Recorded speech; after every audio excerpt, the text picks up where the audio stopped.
bring in CNN, let you see what's happening, and see how this election is going to go. I'm going to play some things throughout the show tonight. I'm going to show a clip of when did black people primarily vote mainly Republican? How did it get to them being Republican? And how did it get to them removing themselves from not being Republicans anymore? Because I know a lot of people talk about that all the time. So I'm going to play a nice clip, a nice podcast.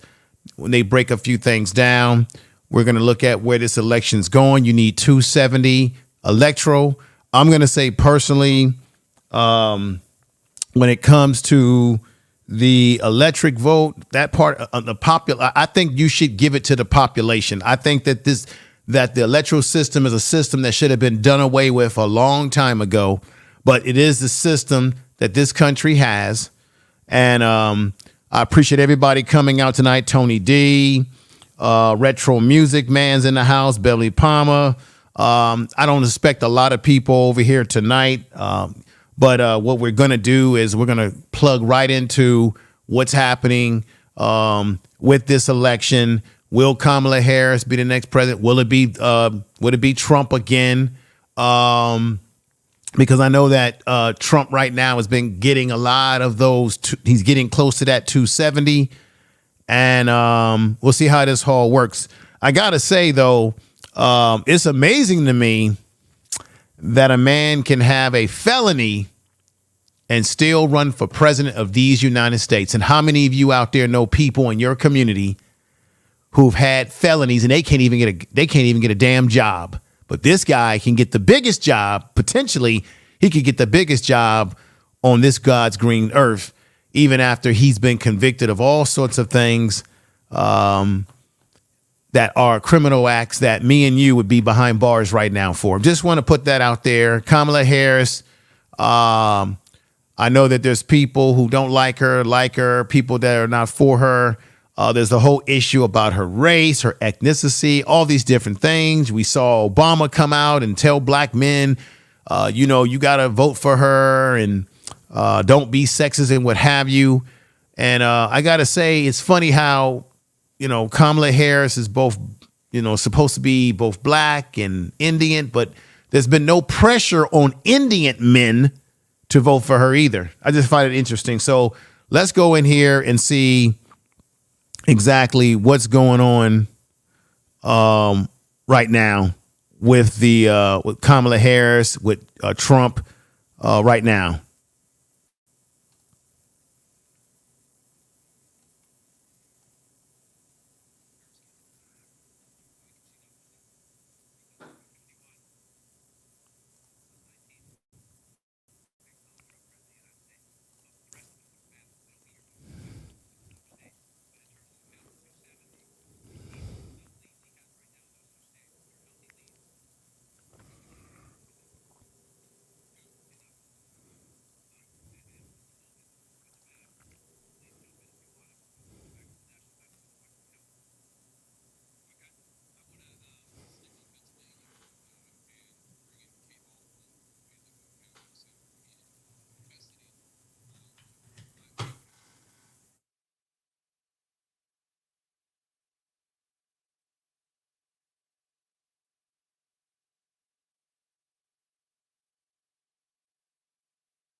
I just want to say peace to another CG audio. You said audio is out.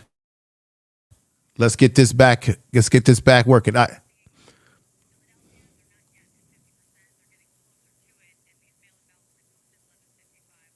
more there. All right, Kate, Jake. thanks so much. Let's All right, go to the you other should side. be able to hear it now. Brian Todd's at a vote counting center outside All right. Pittsburgh. Let me mute that. I had something else muted. I'm sorry about that. So you should be able to hear this now. And I wanted to say something, but let me just play this right now. Finish line very quickly here in Allegheny County. And let me know that you can hear the audio and you can hear me by putting sevens in the chat room. Let me know if you can hear. Soon, by midnight, about how much of the vote do you think will be in? So I believe we're roughly 98% now that have reported. I believe by midnight, we're at 89% reported. I believe by midnight we should be around 98.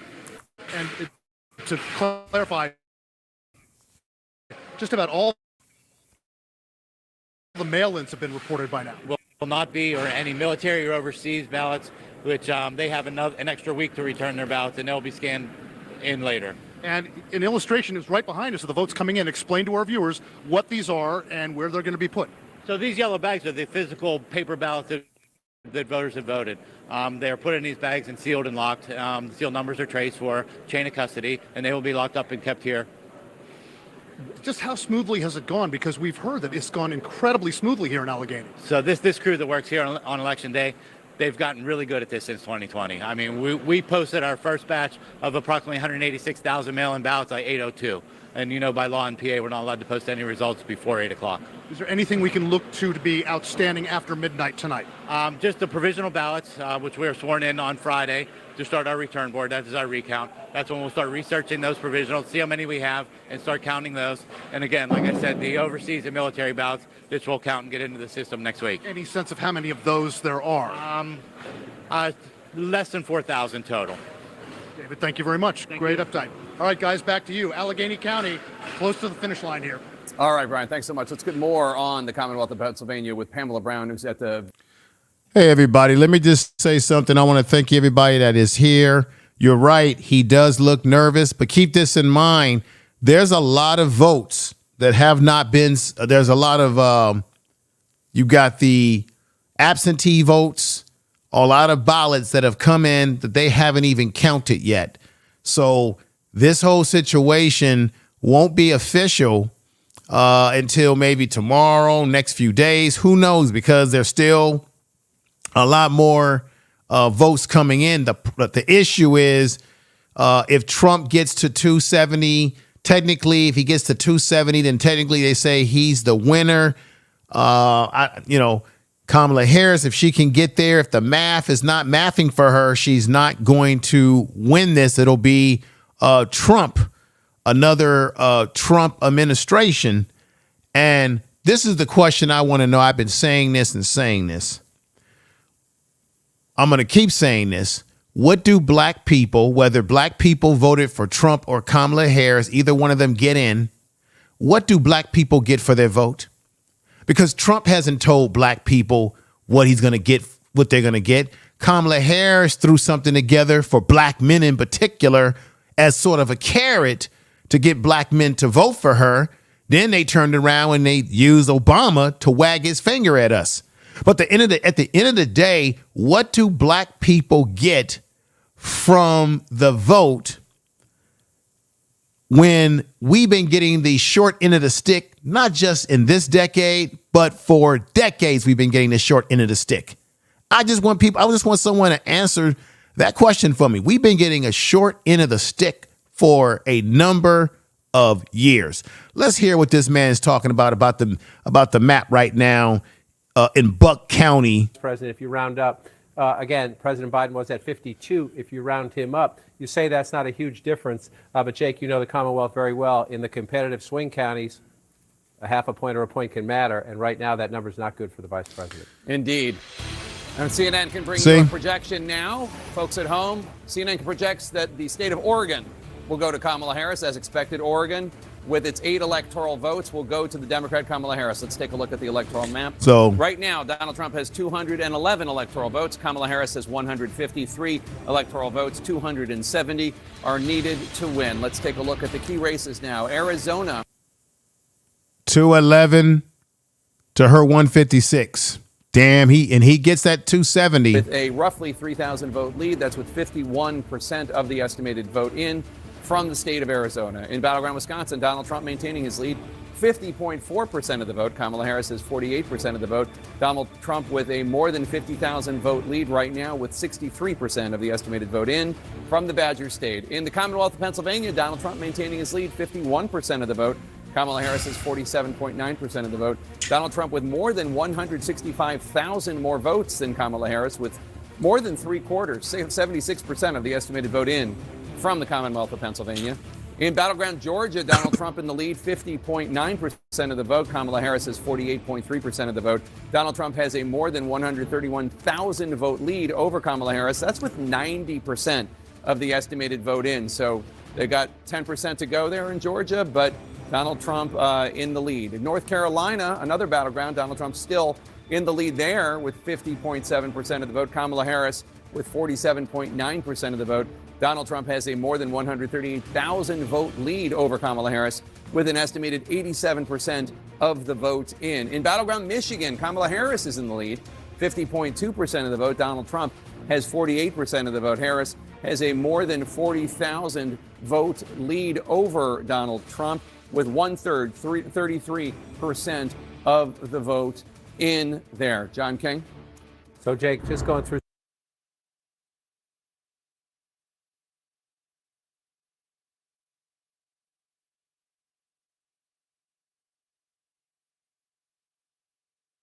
Oops. Everybody, let me just say this. Check out the Electoral Soapbox. Check out their platform. He's in the chat room. What do you think about the election so far? Put those thoughts in there, because I'm going to look at my other screen right here where I can see people in here and get your thoughts about what you think is going to happen.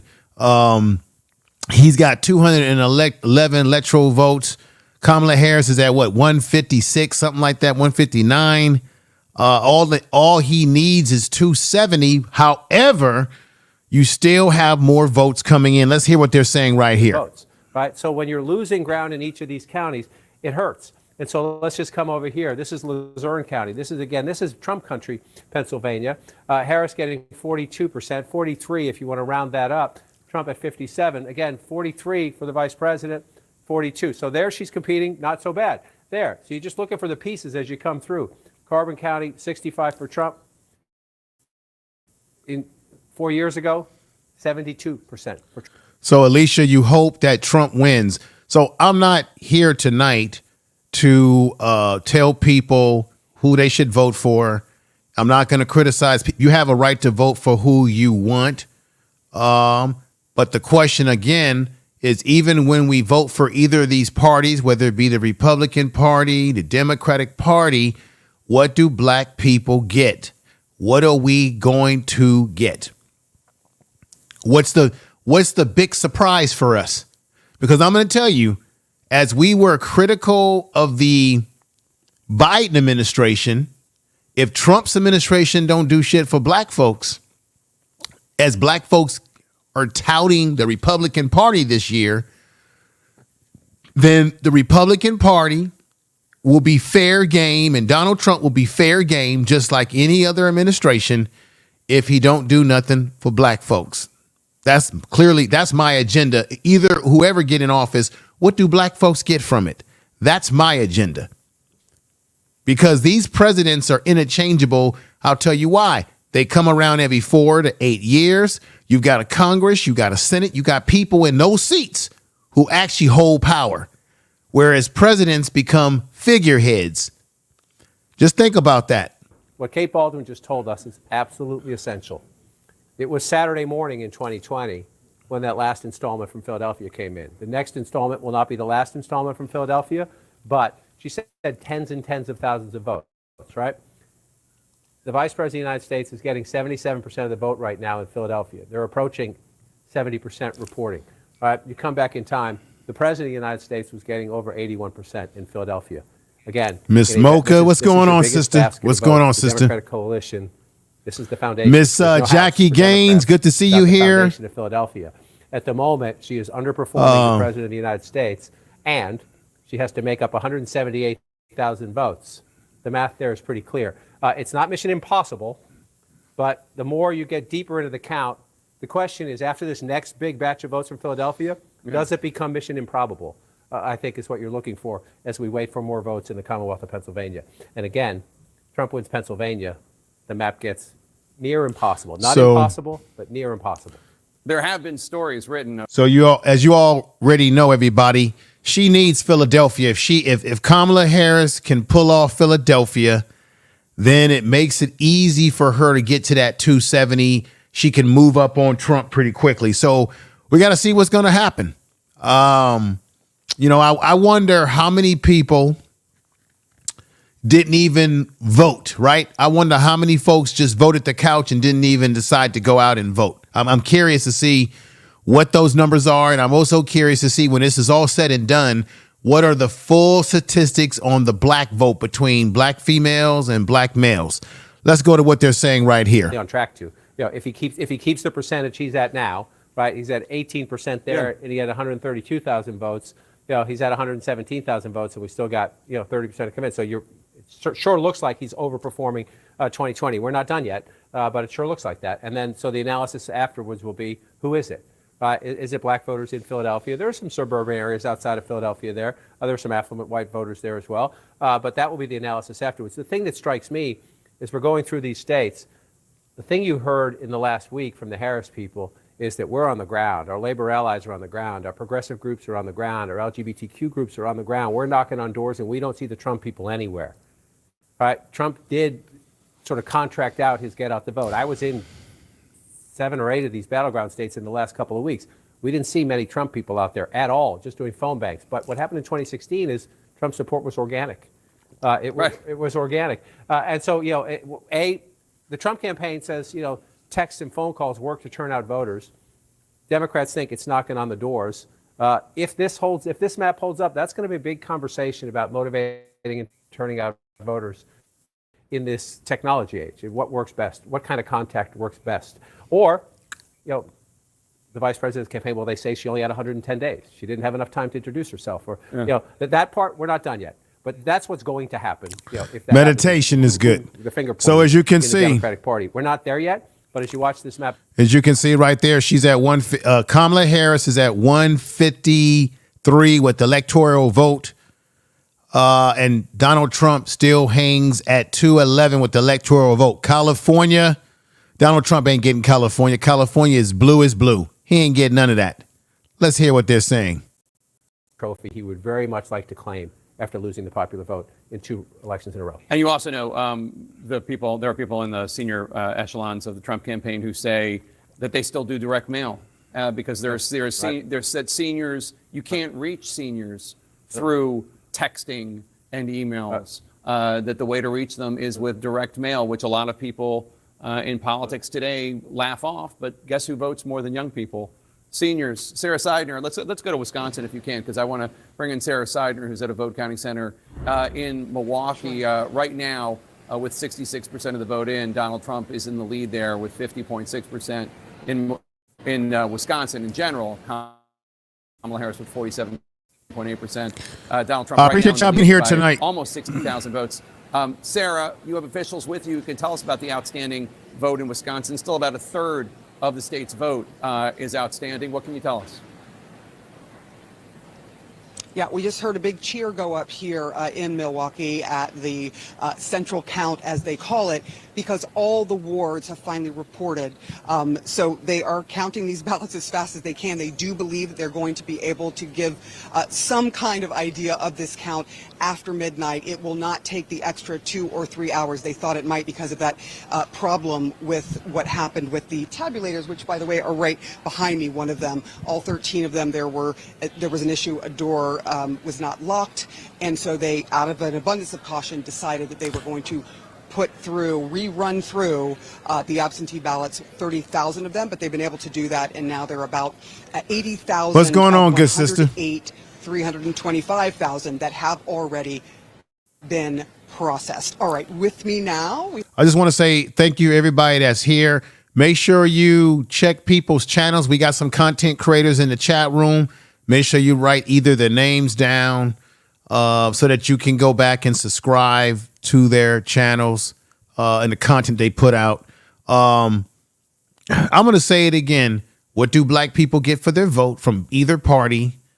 And whether Trump is going to win this out or Kamala, at the end of the day, we need to be demanding what we get. We need to be demanding it. All the black folks that was hollering Trump, Trump, Trump, you should be demanding what it is that you want, just like you would demand of any political party. If Kamala Harris wins this, pulls this out somehow, same thing. We should be demanding what we rightfully should get. One of the observers brought it to the executive director's attention, and it was acted upon immediately. But a lot of times we don't sometimes get nothing. I got to say it again.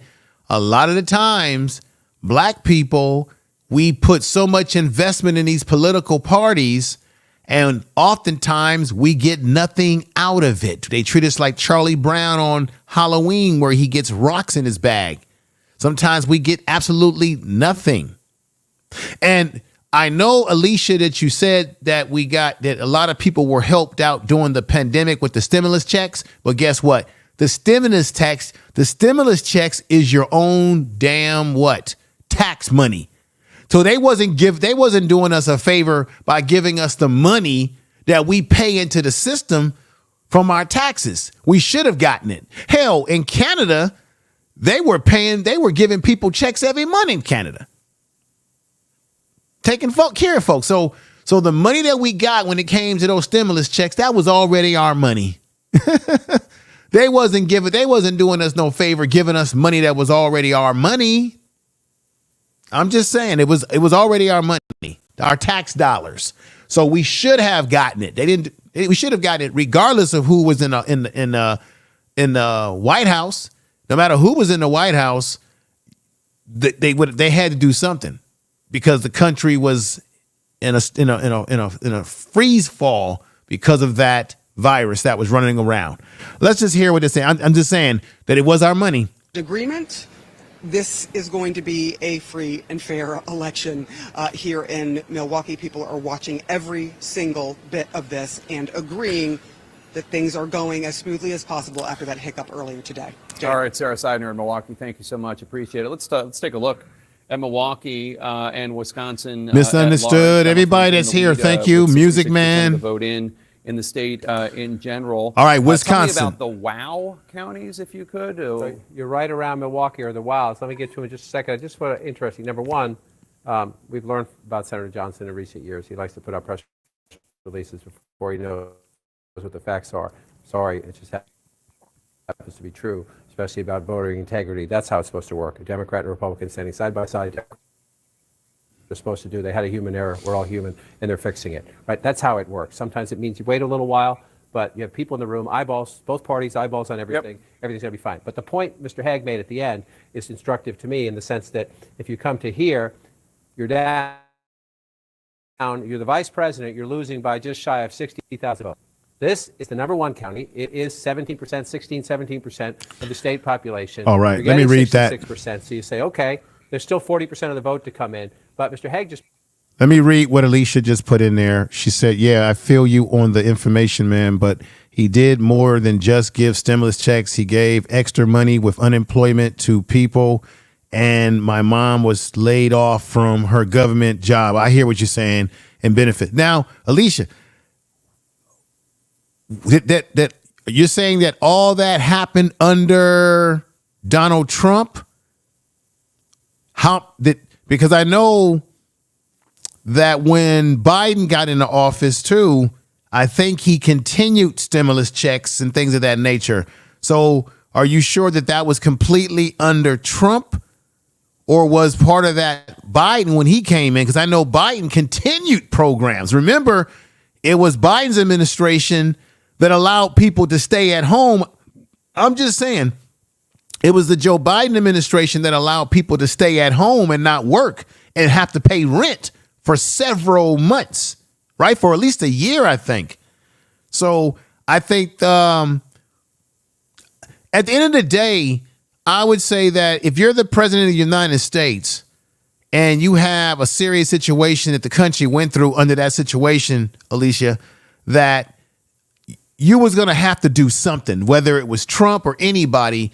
You was going to have to do something because the country was in free fall. a lot of, people were losing money. Nobody could work, which is why I believe Biden was the one that allowed people to literally be at home without having to pay rent, where the rent was being paid by the federal government, something like that.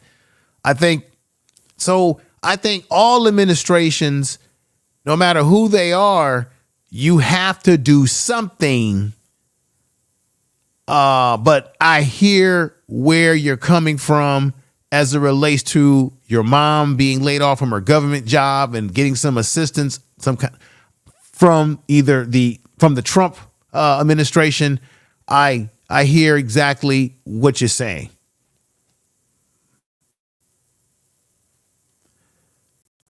Let's hear what they're saying right here. Let's see what they're talking about. And I'm going to come back to everybody in the chat room in a moment.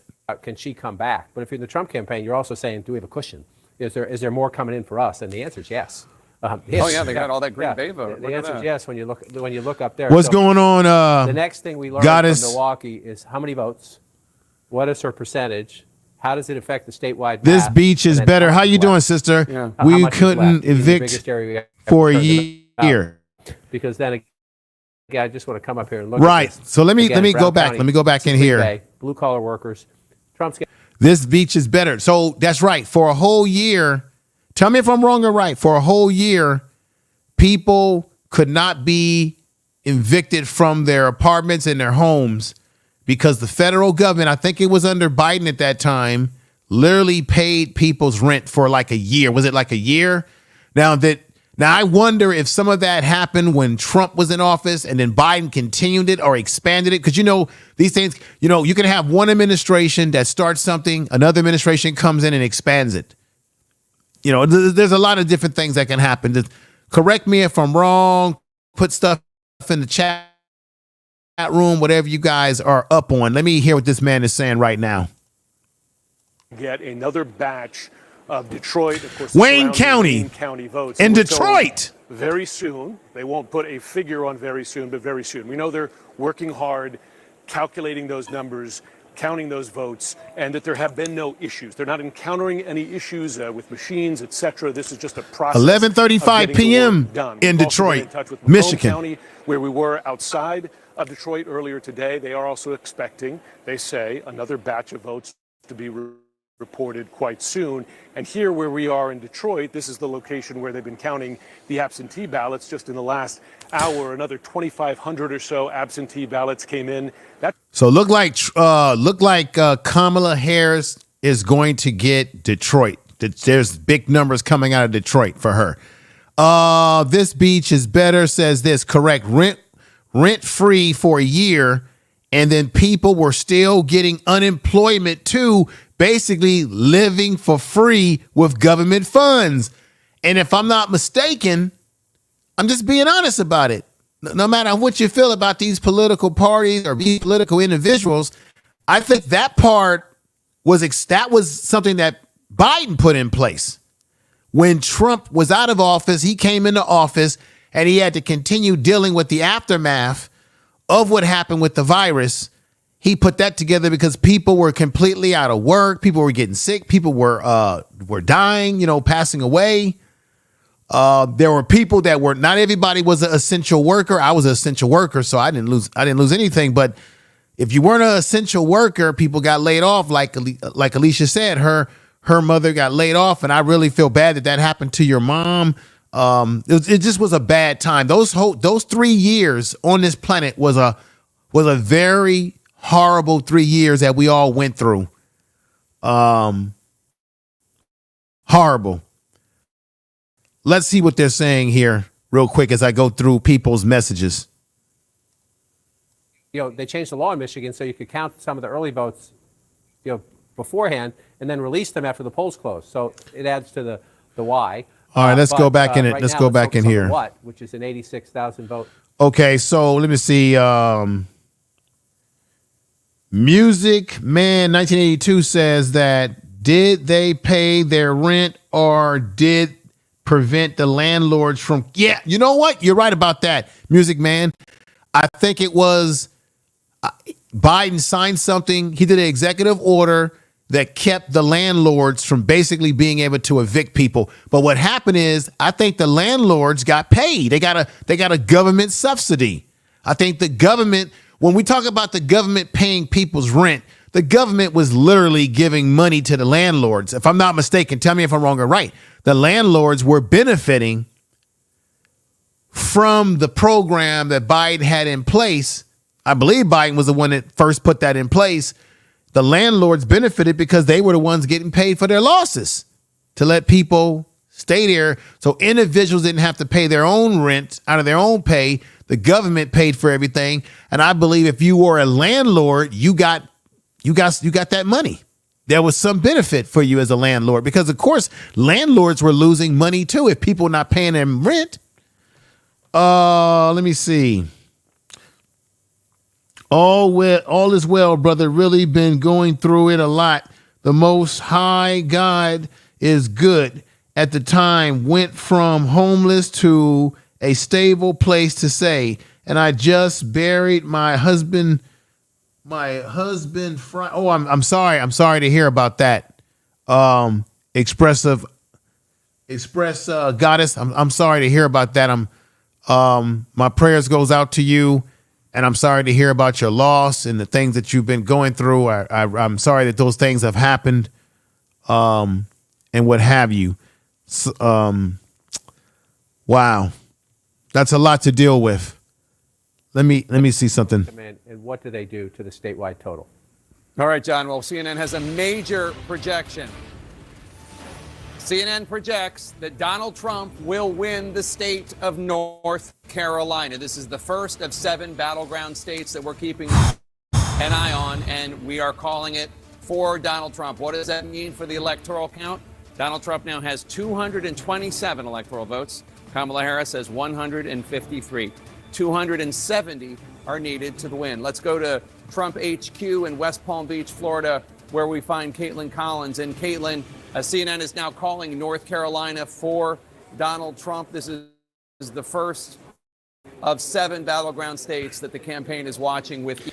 Yeah, everybody, give her some love. She lost a husband, and she's gone through some things. I'm really sorry to hear about that. I know things are rough, and everybody's going through rough times, and wow. Oh my God, man. The map going over each of these numbers. But North Carolina is an important benchmark for the Trump campaign because they were watching it to get a gut check for how they believed the rest of the evening could go. And I can tell you that what I'm hearing from Trump campaign sources is they are increasingly confident as the night is going on. Still not certain, of course, watching those very important blue wall states and to see what they look like. And so that is going to be the big question here as they continue to keep an eye on Pennsylvania, on Michigan, on Wisconsin as this is moving forward. Jake, I will tell you that we're seeing more people from the Mar-a-Lago party come over here to the Trump headquarters where this party is going to be held. But also, some Republicans are flying into Palm Beach. We just heard from House Speaker Mike Johnson, who was watching the results. I want to ask you guys an honest question. Give me some honest answers. You know, Trump said that if he got in office again, that he was going to go after a lot of people, right? You got the Project 2025, where they want to get rid of the public school system, right? They want to, of course, Trump has said that he wants to increase what? Immunity for the police. And you know who's actually impacted by policing? It's black men, black women, black people. So I want to know, how do you guys feel about some of the things that he's planning to do, that he says he wants to do? And now the Supreme Court has given him supreme immunity. This man can do anything. So you got to think about these things too. Some of the things that he wants to do, and how will it impact, in particularly the country, but most importantly, black folks. Now, I know a lot of people are probably that are like, you see what's happening in Chicago. Alicia lives in Chicago. You got the migrants, all these people coming over here. I know a lot of people are going to be like, yeah, that's exactly what we want Trump to do. Get people out of here, what have you. But I'm just curious to know how you all feel about some of the things that he's been saying on the campaign trail that he wants to do. I'm going to say it again. What do black people get out of this whole thing? What do we get out of it? Let's see what they're saying right now. Well, they made the very controversial call of Arizona, and that changed the whole feeling. And that's one of the reasons the Trump campaign was so furious about that call, because it was the first flip and the first indication that maybe it was going to be different than 2016. Right now, and look, there's a lot of voting to count, and states to be called. But right at this moment, this does feel more like 2016 than 2020. No question about it is interesting. And yeah, and the fact that we're calling it at this point is also significant, because I don't think North Carolina was called last time 4 years ago until maybe a week after the election, or it was certainly after Pennsylvania. Pennsylvania came on Saturday. I think North Carolina was Sunday or Monday. The fact that we are making this call now suggests that there's a bigger gap than there was last time. And Donald Trump won it last time by something like 75,000 votes. Generally speaking, he is overperforming what he did in 2020, and she is underperforming what Joe Biden did in 2020. And that ends up what it was a narrow edge for Biden is at this point, we have to condition it, a narrow defeat for Harris. And the thing about North Carolina, and John has been talking about this and will do more at the wall, is you do have kind of a sense of the country in the state of North Carolina, in that there are growing minority populations, and there is a growing sort of suburban, maybe more moderate population in and around the big cities. And so that is why the Harris campaign thought, with the dynamics of the country right now, that she would have a better shot. But look, the headwinds of the economy, the inflation that people are feeling, the difficulty in their everyday lives. Yeah, she could not outrun that Biden economy. Yeah, and the economy, Chris, that is what people are feeling every single day. So how many of you buying what they're saying, that it was the Biden administration being linked to Biden that ultimately hurt her in this campaign? Because obviously people were upset about inflation, prices of food, gasoline, even though, just so you know, and I'll let you on a little secret, the president of the United States, I don't care if it's Trump or any of these folks, presidents don't control gasoline prices. They could do certain things, open up more reserves here and there, but overall they don't control the gasoline prices. But how many of you are buying that being attached to Biden's administration and everything that's taken place there that people are not happy about played a big role in what appears to be right now that she's not, well, not appear, but it doesn't look like she's going to win this election. But it doesn't appear she's going to win it, but there's still more votes to count, more states coming in. We'll have to see how this all works. And they're saying that they're saying that, let me see what the key alert is, that this is just like 2016 when he went against Hillary. Kamala Harris, 47.6%. Donald Trump, more than 212,000 votes. Philadelphia. 82% of the estimated vote in from the great Commonwealth of Pennsylvania. In battleground Michigan, Donald Trump in the lead, 51.2%. Kamala Harris at 47%. Donald Trump at 98,014 votes ahead of Kamala Harris, with 41% of the estimated vote in from Michigan. In battleground Wisconsin, Donald Trump in the lead, 50.7% to Harris's 47.7%. Donald Trump with a 68,000 plus vote lead over Harris, with 71% of the estimated vote in from the Badger State. In battleground Georgia, Donald Trump up 50.8% to Harris's 48.3%.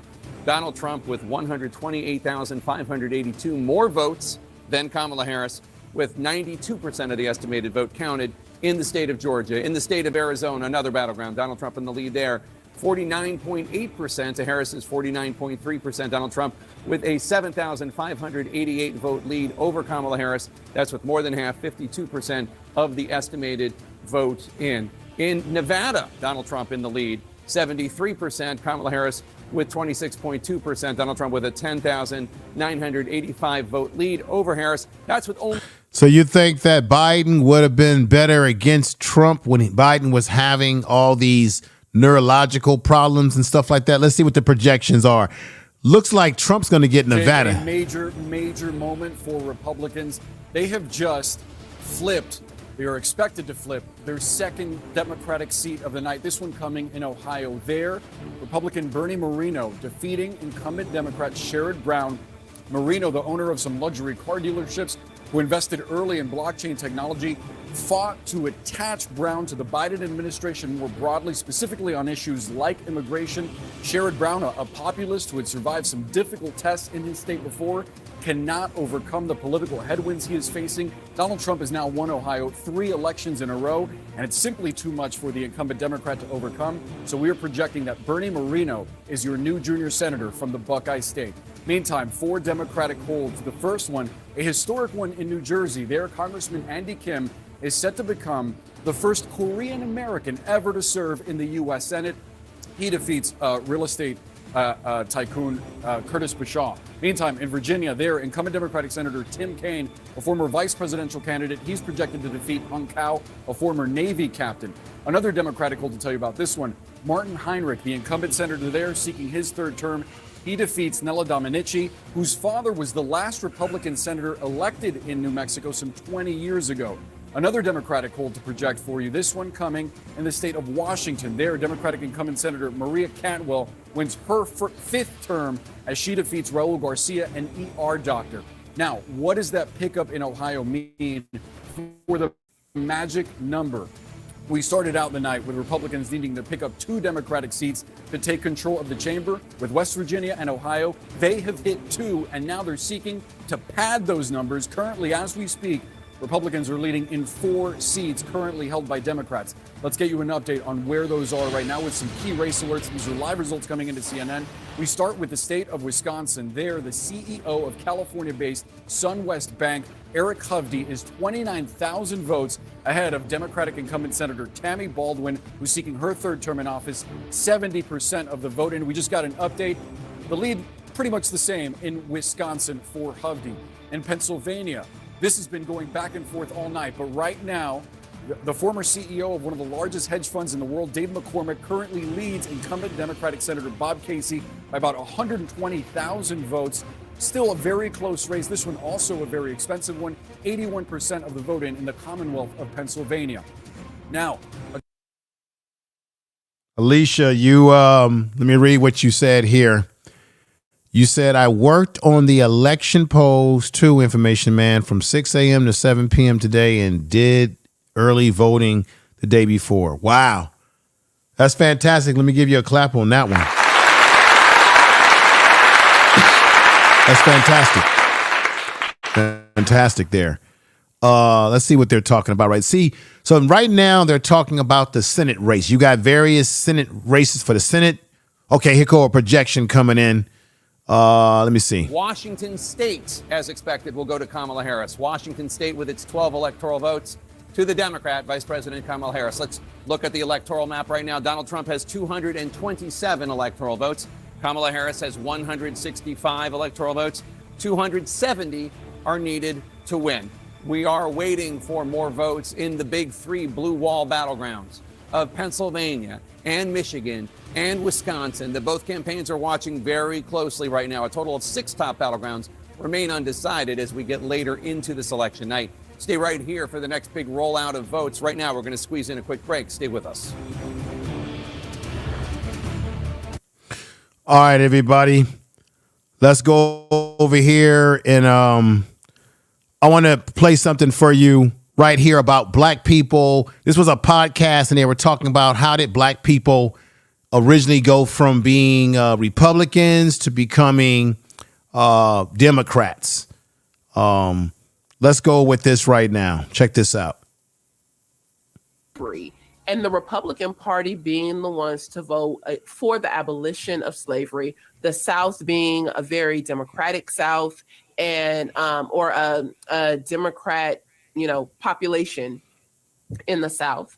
And Blacks really seeing the Republican Party as the party that stood for their freedom, and stood for their upward mobility. And so they voted Republican, whereas the Democrat Party was the party of the segregationists, and people were not voting that way. So what you see is that you have the end of slavery, and by like 1872, 1875, you have hundreds of legislators who are Black and in the Republican Party.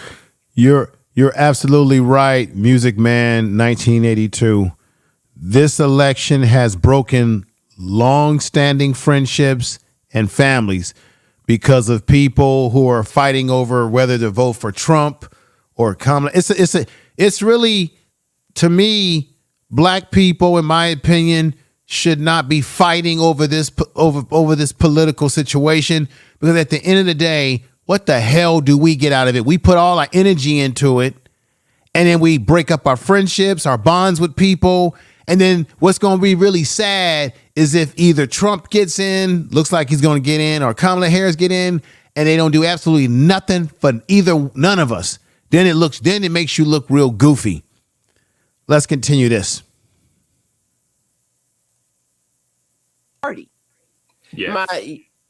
Okay. So you're in agreement, right? Okay. Yes. So we get to about, I would say, early to mid 1870s, and you have these hundreds of Black Republicans in some form of legislation or office. But then we get to President Hayes, Rutherford B. Hayes, and the Compromise of 1877. And the Compromise of 1877 was this informal agreement where Rutherford B. Hayes and his opponent, who was a Democrat,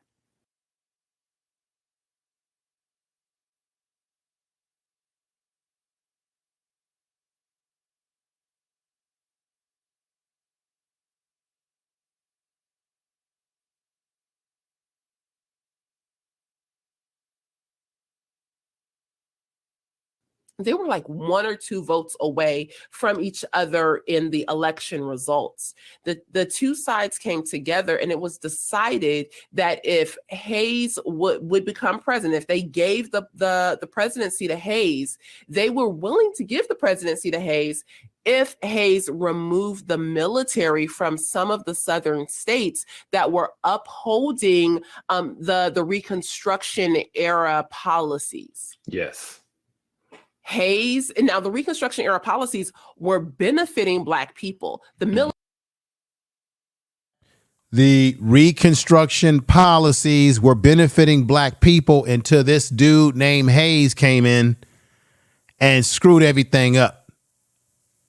Military was in these states to be able to make sure that Blacks were safe, that they could actually vote without, coming under duress or harm and all of those things.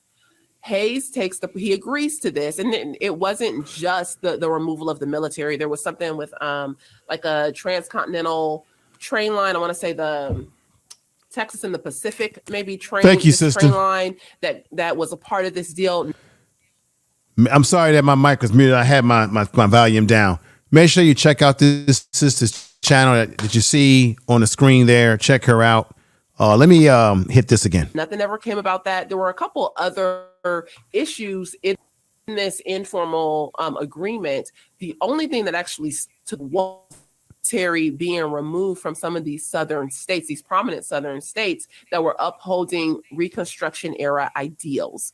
Yes. When Hayes takes office, he removes the military, and in the removal of the military, the Reconstruction era politicians and policies were done away with. This allowed Jim Crow policies to come in, because the South was now once again ruled by the segregationist Democrats. Yes. You hear? The segregationist Democrats. That's a fact. That's part of us in our history with the Republican Democrat Party. You want to add anything? No, I mean, that was a pretty good history. I will say that it's important to acknowledge that when you look at American history through that time, you look at.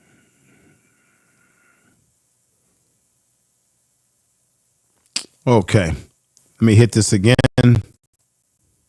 This is why I don't normally like to use StreamYards.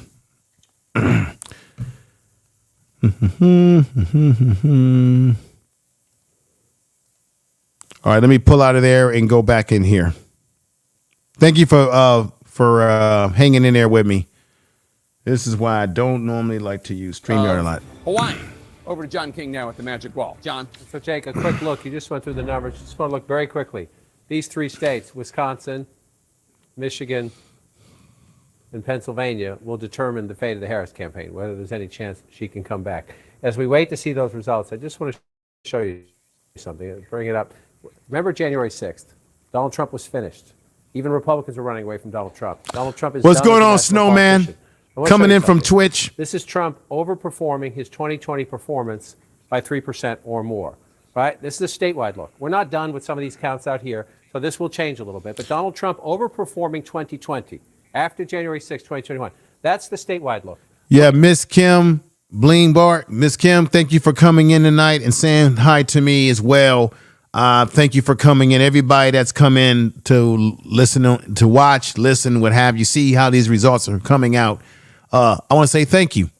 You know, I'm a little tired tonight, you know, but I just appreciate everybody. Overperforming, and look at where they are. We're roughing it tonight.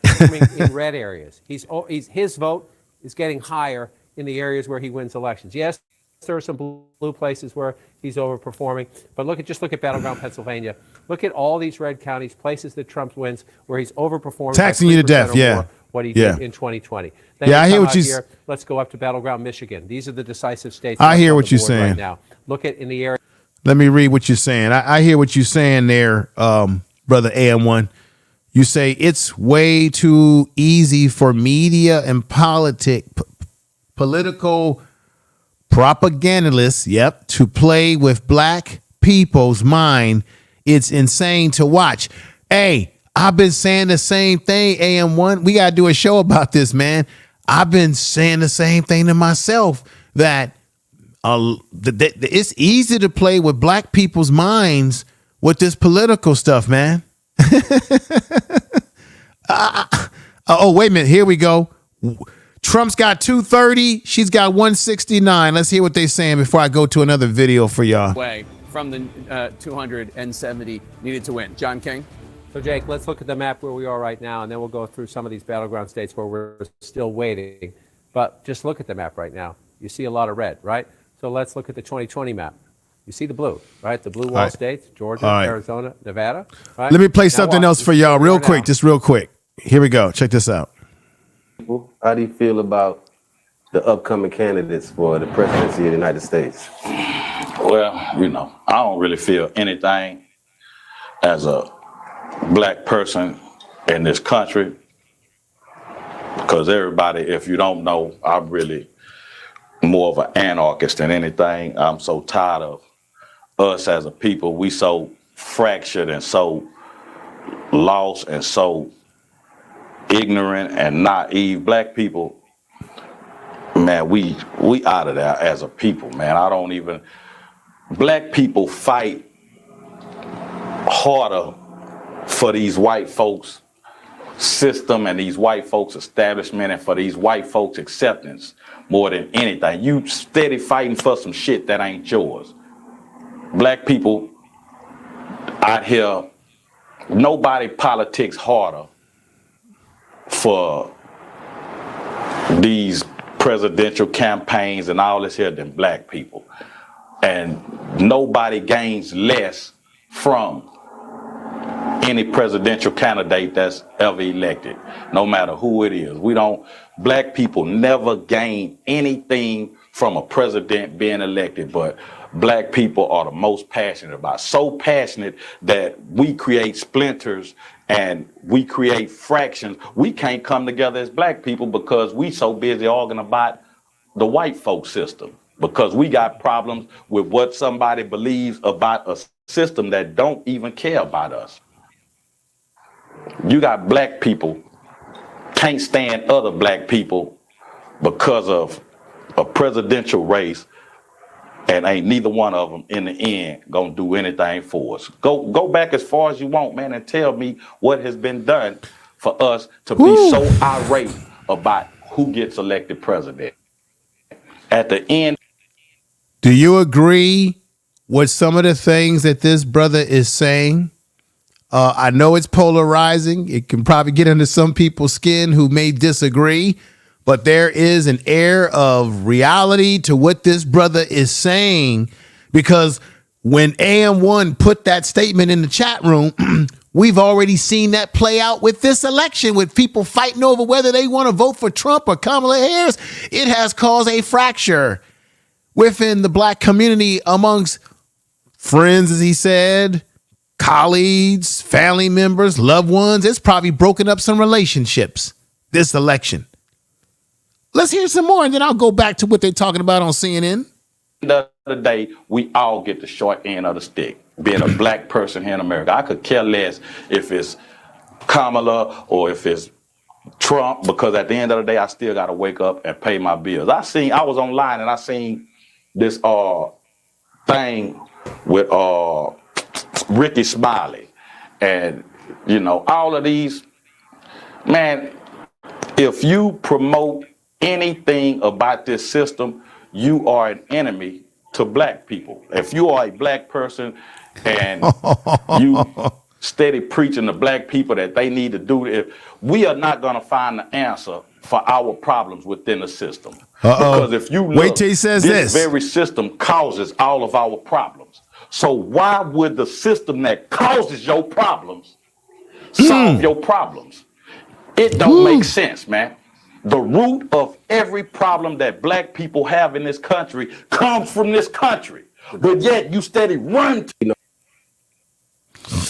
Woo.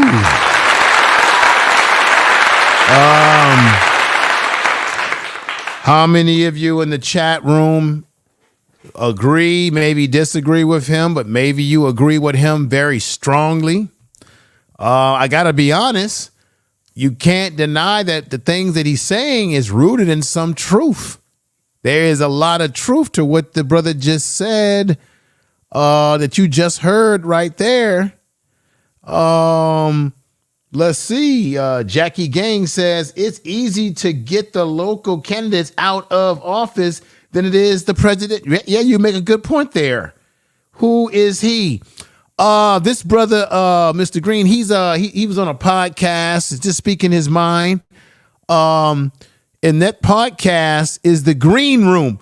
I would let everybody know, go to The Green Room YouTube channel, and you'll see this same video, because I only clipped a little bit of the video. The video is like maybe a much longer. So check out The Green Room podcast on YouTube. I appreciate you all here. Every holiday, we almost wake up, then we overspend anyway. Interesting. Jackie Gang says he's telling the truth. Okay. Tell the truth. He's telling the truth. Tyrone Harrison says amen. Says amen. Clap him up. Tell the truth. All right. Let's find out what's going on right now.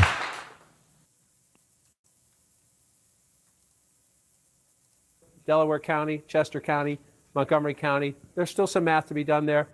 A little bit out there in Allegheny County, where we talked to Brian Todd early in the night. A little bit up in Erie County, which is a swing county. Tends to be very close, though. So let's come back and look at this as we come through it. Number one, there are bellwether counties in Pennsylvania. Northampton. Jackie Gang says he was spitting Trump facts. is winning with 52% of the vote right now. This county usually picks the winner in the state. As I say that, I'll say its twin is Erie, way over here, not twin geographically. It's twin in that they voted twice for Obama, then for Trump, then for Biden. Erie and Northampton, 2 of the 25 counties that did that. At the moment, the vice president is leading in Erie County. In the last campaign, it was Vigo County, Indiana. Their streak of picking the winner went off the board. We'll see if the 2 swing counties in Pennsylvania split as this election goes through. But if you're looking at this map right now, 85% of the vote, it's this. That's big. You know, if you're looking at 50,000, 60,000, it's easier to do the math. You're looking at 168,000, the math gets hard. Is it impossible? No. But the question is, when you start coming in here, Chester County's at 81%, large suburban counties where if you get 20 or 30% of the vote still out, you can do some big math. Montgomery County at 68%.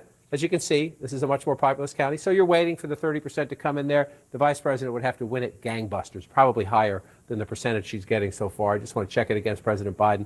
He's a little below President Biden, which seems pretty consistent when you go through some of these areas across these states.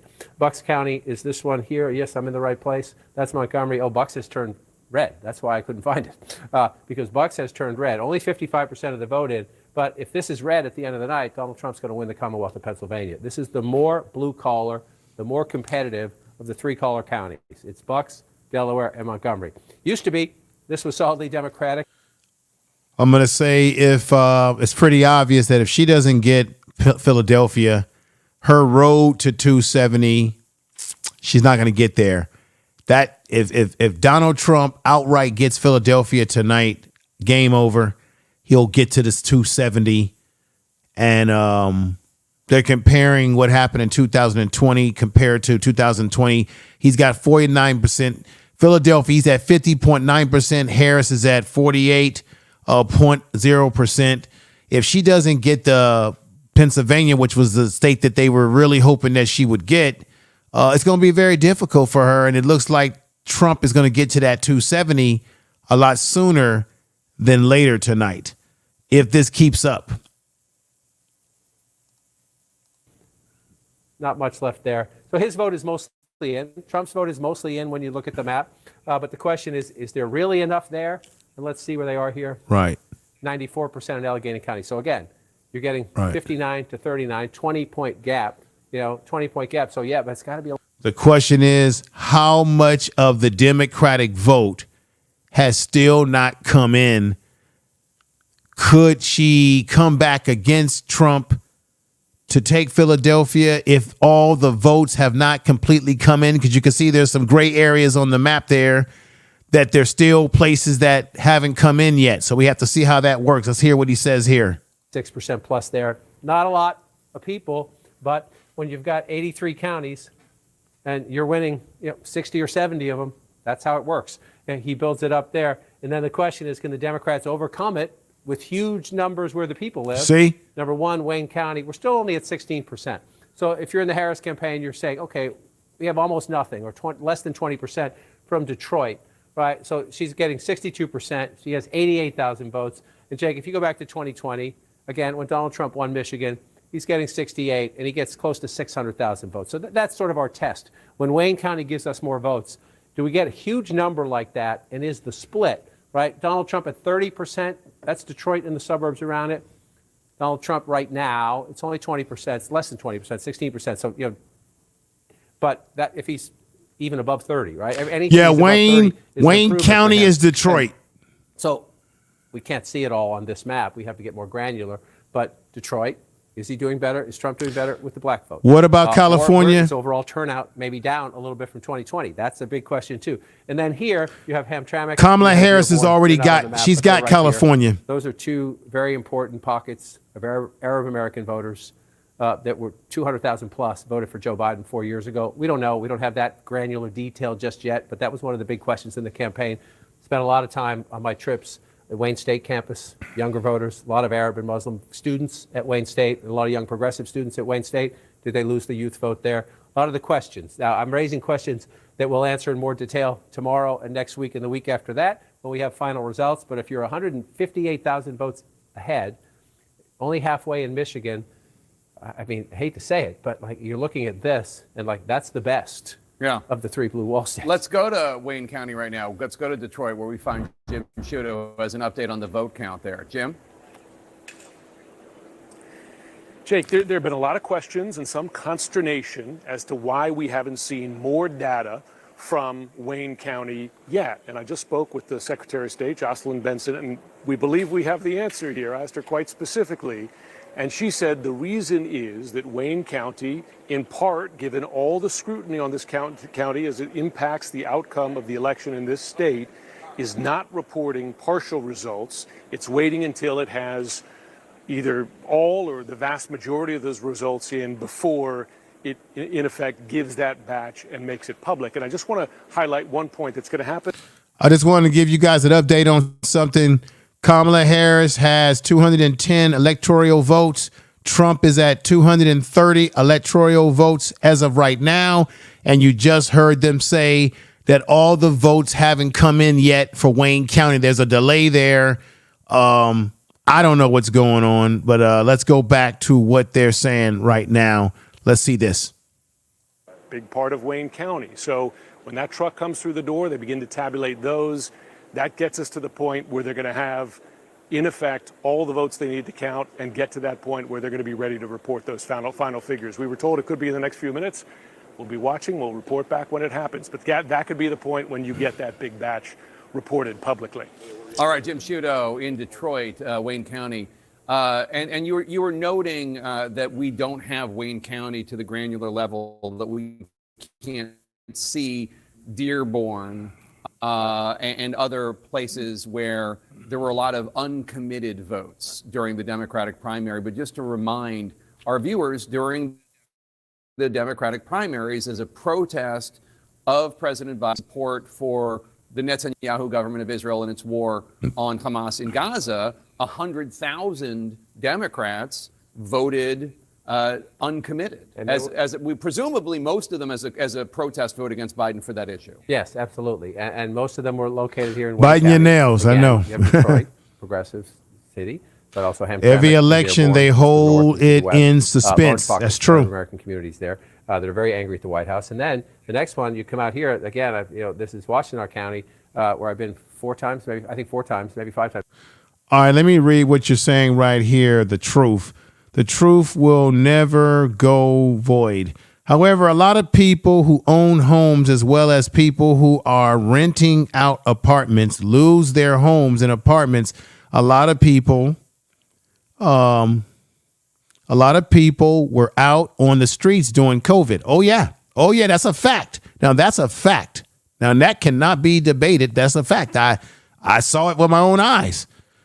Miss Cool Jeans, I beg to differ. His mouth has always been like that. He never hides it. Out of the heart, the mouth speaks. Interesting. I'm black. I am black. Okay, Peggy, good to see you over here. All the mods in the chat room, and let's scroll this down, and let me play you another video why they're figuring some things out. Check this video out right here. You never see them until election time. You can't find them until election time. They're going to come in with false promises. And as they make these false promises, they're going to feed our frustrations. And this will only serve to make matters worse. I'm no politician. I'm not even a student of politics. Malcolm X speaking. I'm not a Republican, nor a Democrat, nor an American, and got sense enough to know it. Malcolm X. I'm one of the 22 million black victims of the Democrats. One of the 22 million black victims of the Republicans, and one of the 22 million black victims of Americanism.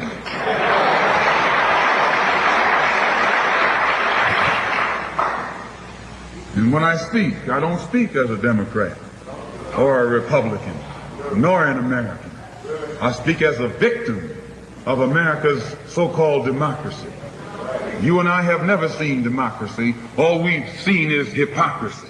They see that the whites are so evenly divided that every time they vote, the race is so close, they have to go back and count the votes all over again. Hawk Smash, what's going on, Hawk Smash? Any minority that has a block of votes that stick together is in a strategic position. Either way you go, that's who gets it. You're in a position to determine who go to the White House and who stay in the doghouse. You're the one who has that power. You can keep Johnson in Washington, D.C., or you can send him back to his Texas cotton patch.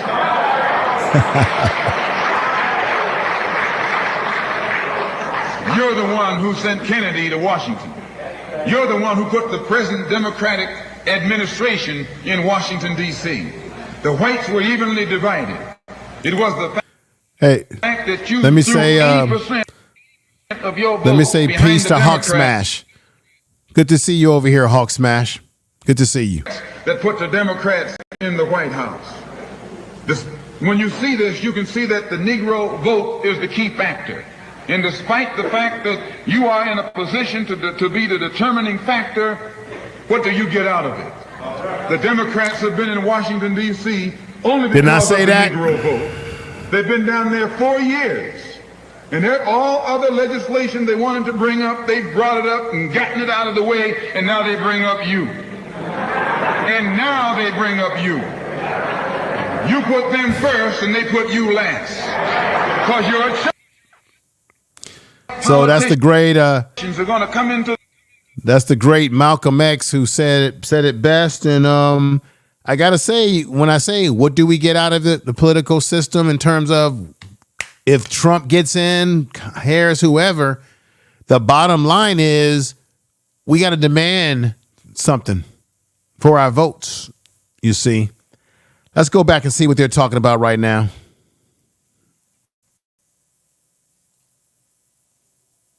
Left to be counted so far. In addition, officials are still waiting for results from 4 wards still, and those would be the day of votes. So from election day. So there's still quite a bit to go to count tonight there in Milwaukee City.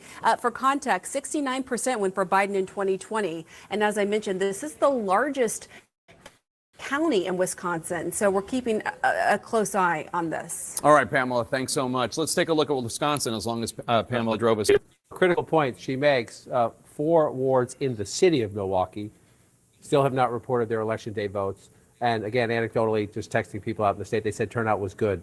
They weren't saying great or gangbusters, they were saying good. So we wait, you wait. But again, so we're waiting for the city.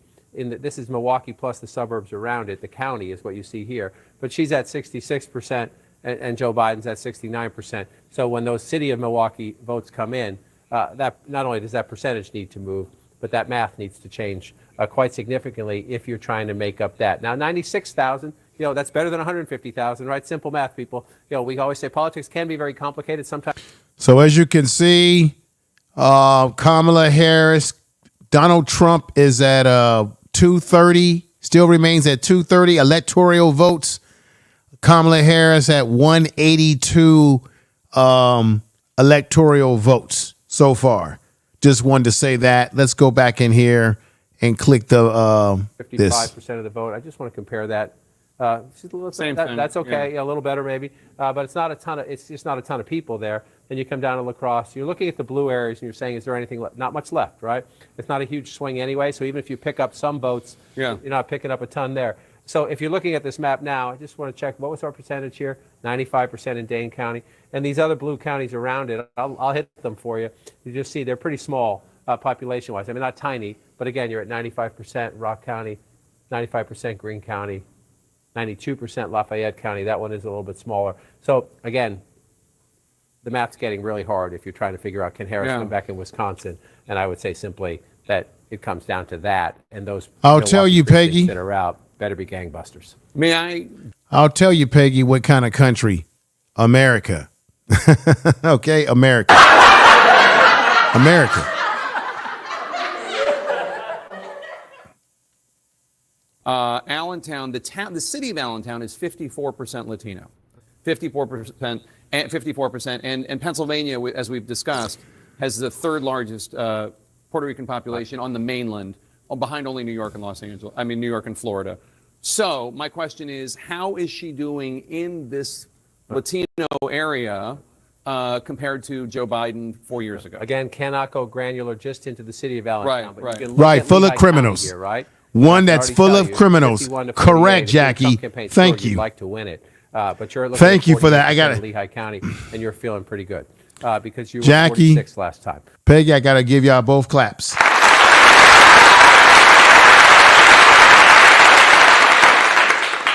That's right. The vice president at 50% with 93,000 votes. Now, we're not completely done there, but that 5,000 votes makes a big difference. It just does, right? So that's there, right? So then you come out here and you come up, let's just move on up, right? Carbon County, look at this, Trump getting 73% of the vote. He's improved. That's one of the places he's overperformed himself. And then you move up here, this is Lackawanna County, Scranton, Pennsylvania, Joe Biden's hometown. It's a tough, competitive blue-collar area, but 51 to 48 now, 54 to 45. And if that movement then, of 4% right, can be the whole thing. It's a couple thousand votes here. It's a couple thousand votes there. I want to show you By something the way, else. can I just point out Erie has now flipped. Erie, which has always voted with the presidential victor in Pennsylvania and nationally, is now with Trump. Has flipped, and let's see where the turnout is there. Again, it's one of the 25. They're at 95%. It's very close, but it's always very close. So you see Erie County, very close there. And I just want to come across the state, Northampton County. So you're on the, your Buffalo, New York border, and here's New Jersey here. You've got, 52 to 47 there. Not done yet, but the two multi-pivot counties, twice for Obama, then for Trump, then for Biden. At the moment, they're going back to Trump. I just want to show one more thing we haven't shown tonight. I just want to bring this up and bring this out. It's not here. It is here. No, it is here. Sorry. I will figure this out eventually. I promise you. I just have too many gizmos. Just want to come in here. Come on. And show you this. So let's go out nationally first. Everyone's been talking all night long about the headwinds. There'll be a lot of questions asked about this after the fact. This is not a good environment for any incumbent. Kamala Harris is the incumbent vice president. What this shows you is not votes. This shows you the darker the county, the more that county has been hit by inflation. Meaning, the darker the county, the more cost of living, energy prices, gas prices. Wow, you guys hear this? Hear what he's showing here? Outpaced wage increases. Right? Try to find me. See the green? Yeah, what does that mean? That's the county where your wages have outpaced inflations. You can use a hand. You will fill one hand. In the more than 4,000 counties and townships in the United States, you use one hand to fill out the counties where wages have outpaced inflation. So can I make two observations? So I just want to come back into your comment. Oh my goodness! I want to come back to your comment. The darker the county, the more punishing, the more inflation has outpaced your wages. Yeah. Your cost of living. And just look. I mean, the fact that she's doing as well in the suburbs is a testament to the Democratic strength there. But you see in these other places, it's just that was the headwind, and that came up. I can tell you, I was on the road for 15 months, and that came up from the first trip to the last trip. Even for people voting for Harris, even for people gladly and proudly voting for Harris, we're saying it still sucks when I go to the grocery store. Yeah, and that's also why the right track, wrong track numbers are 75% wrong track, 25, but the election's not 75%, 25, because there are people who think it's wrong track, but they're still going to vote for the Democrat. Yet, this is difficult to fight.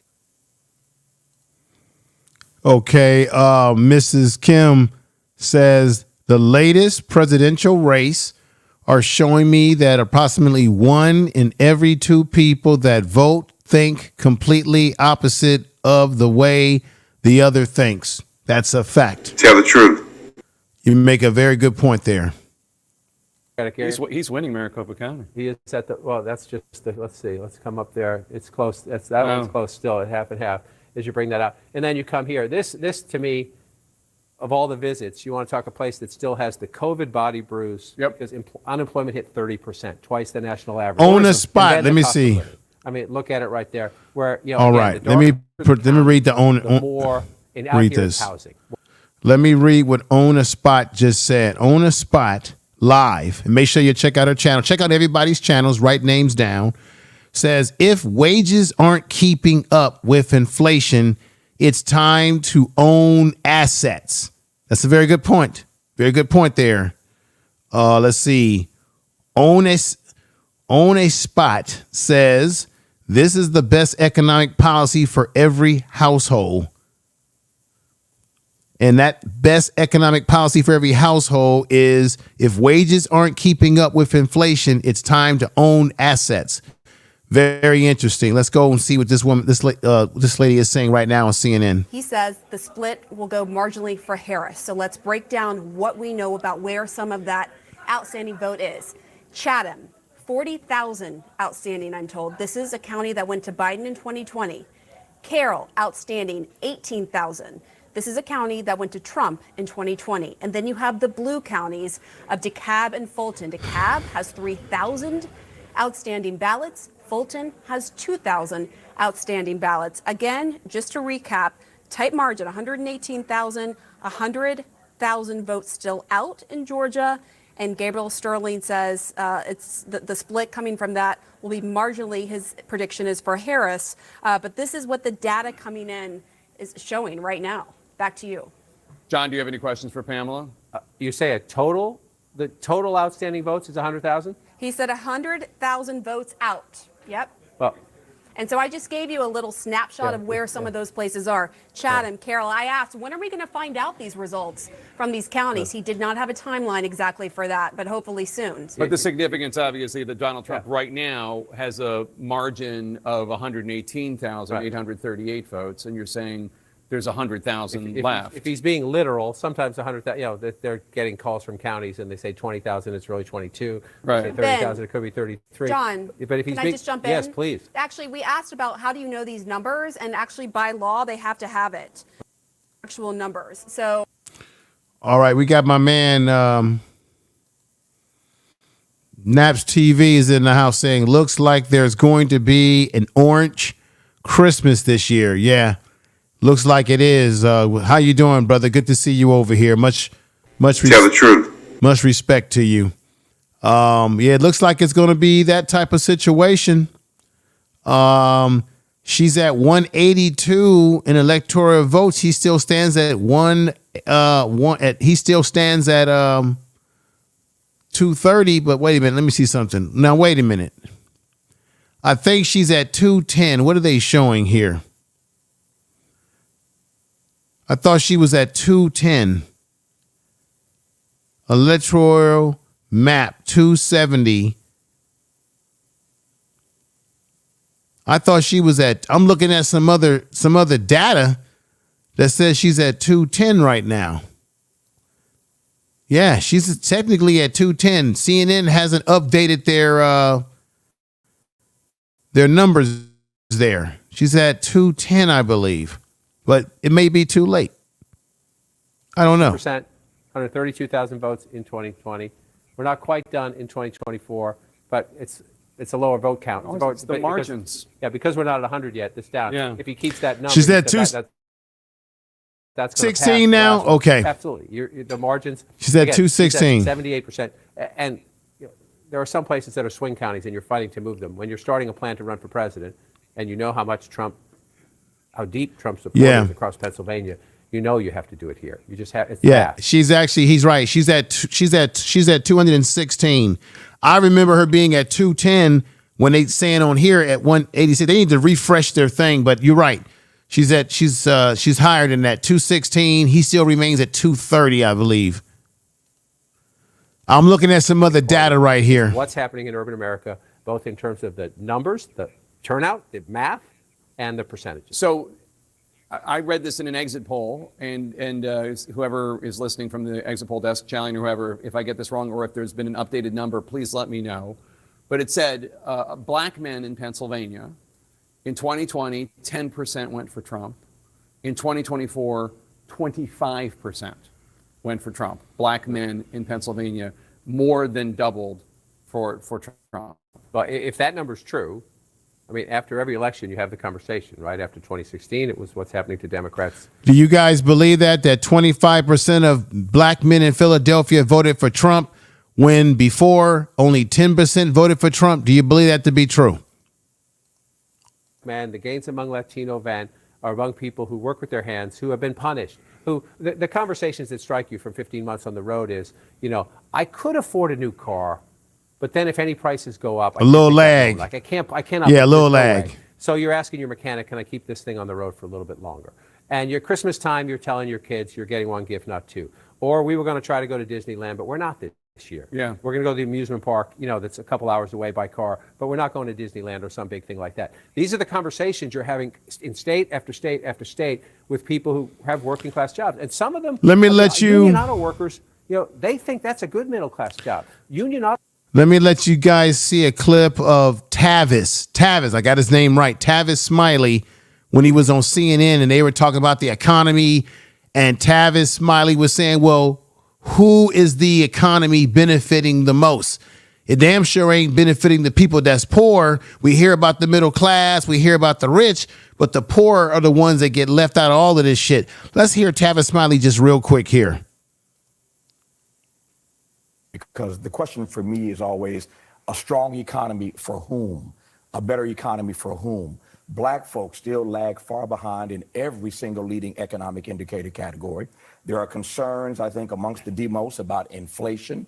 We all are concerned about Divine Perfection. How you doing, sister? Post-pandemic. And then you got corporate greed trying to make up what they lost during the pandemic, raising all these costs that we pay for basically everything. So when you say they're going to inherit a great economy, for whom is the first question for me. But then secondly, whoever inherits this great economy, they still have to do something that we have not done as yet. To shrink this gap between the have-gots and the have-nots, between the rich and the rest of us. We've gone through another campaign cycle where everybody talks about the middle class, but we won't talk about poverty and income inequality and economic immobility. That's the real challenge to whoever the next president is, no matter what these economic numbers, what these economists say, as far as I'm concerned. Now, do you agree with Tavis Smiley in his assessment that if they're saying that the economy is getting better, who is it benefiting? Is it benefiting people that are poor? I mean, we're talking about people that's poor, that's struggling out here versus it just being about helping and benefiting the middle class and those that are very rich and well off. So I think Tavis made and this was a recent statement that he made on CNN's panel with Avi. So just think about that too. Let's get back to what they're talking about right now here. Looks like Trump's going to win this election, though.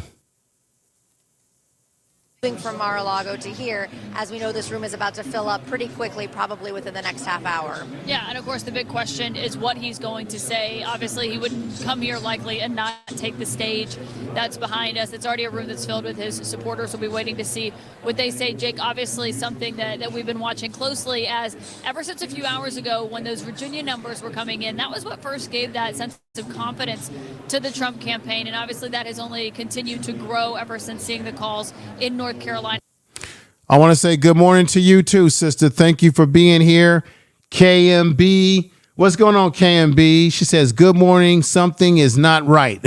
Well, hey, I Divine Perfection. What do you all think? I don't know. I thought that this would be, it looked like I thought it was going to be a more competitive race than this. I didn't think that Trump would get these numbers so quickly like this, especially with all the shenanigans that's been going on with his rallies and some of the, it's interesting to me, everybody, how everybody made an issue, which they should have, over the statements about Puerto Rico being an island of trash, that comedian, whoever they had on stage, that Trump tried to act like he didn't know who the man was. But what got lost in all of this was the joke that they made, or the insult, not joke, the insult they made towards black people with the whole carving of watermelon. That to me was, that's all. That's what racism, that's how racism works. This is the second of 7 battleground states that we have called, and both of them have been for Donald Trump. Let's take a look at what that means for the electoral math.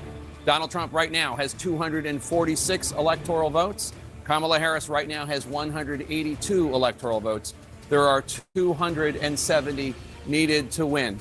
As of right now, CNN is not ready to project who is going to win the presidency, but I'm sorry for so rudely interrupting. Donald Trump has now been projected to have won the second of 7 key battleground states, with 5 more to go. And obviously, the blue wall states, as you were saying, are crucial. And this is a flip, because in 2020, Joe Biden won.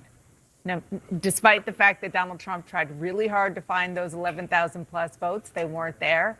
And this time around, the projection that you just made is that they are there, plus, who knows however many votes there are.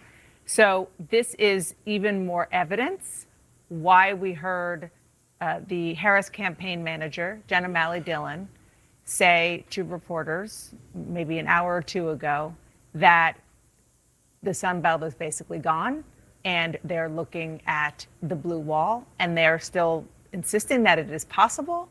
But this is, again, Very, very bad news for I mean, we went into the night with a lot of people talking about a potential realignment with both parties. Who would be the mix of people in each coalition? But it's actually looking pretty close to what we know in the past. You have white women voters with no college degree going for Trump in our exit polls. Similarly, with Latino men also going very heavily for Trump in our exit polls. So there's a sense that, like, people did not necessarily go into the ballot box and secretly vote for someone else. The people who in the past voted for Trump came home to Trump. You know, people will be going through this. I want to say this again, and everybody hear what I'm saying.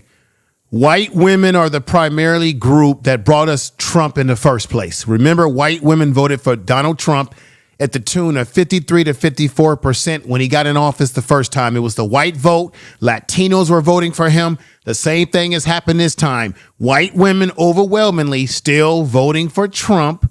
Latinos, despite Trump, being insulting at that rally in New York, it looks like Latinos still voting for him a lot higher. But white women, once again, they're voting just like their man. White men that voted for Trump, their women were voting alongside with them. So let's remember that when everybody kept talking about, black men, what everybody keeps trying to blame black people for everything. It was white women who brought us this individual in the first place, and looks like they're doing it again. So I'm just letting you know, things haven't changed in this country. This country is still very fractured down the middle. You're either for Trump, against Trump, or for Kamala, or against. We're not on this. Things are very unbalanced. We're not a balanced country because we're a country where you can tell people, let's make America great again. You can tell people, let's go back to 300 years, like Trump said. And we know that black people were in slavery 300 years ago. It's kind of interesting how this all works out. Let me play another video by way of a man that you guys know very well. Let's hear him right now. Daddy, that when my daddy got free, things would be better. When he got grown, now my daddy's grown. Somebody told my daddy that when I got grown, things would be better. Now I'm grown. Now I have the white boy today telling me that when my children get grown, things will be better. So they'll see that this is just the old trick. Black people, you notice, didn't vote for no president's holiday this year because every 4 years it's a new trick, a new phony, fake image, and they have given up today. They want to do it themselves. They want to go for self. They want to pool together and unite like the Jews did. At one time, white men 50 years ago told my granddaddy that when my daddy got free, things would be better. When he got grown, now my daddy's grown. Somebody told my daddy that when I got grown, things would be better. Now I'm grown. Now I have I want to stop that right there, and I have something that I want to say real quick before we get back to what's happening with this election. Donald Trump looks to be like he's going to win a second term or a second opportunity at being president of these United States of America. Kamala Harris just doesn't look like the math is mathing for her right now. And keep this in mind. I mean, if we didn't have this electoral voting system that they really should get rid of, I think they should just go straight up to I think it should be based on the popular vote. Who gets more of the votes? Who carries the most population of this country? But in this case, the technology, the politics of America, he will most likely get that he's at 246, something like that right now. He'll most likely get that 270. If votes that are still coming in overwhelmingly go Kamala Harris's way.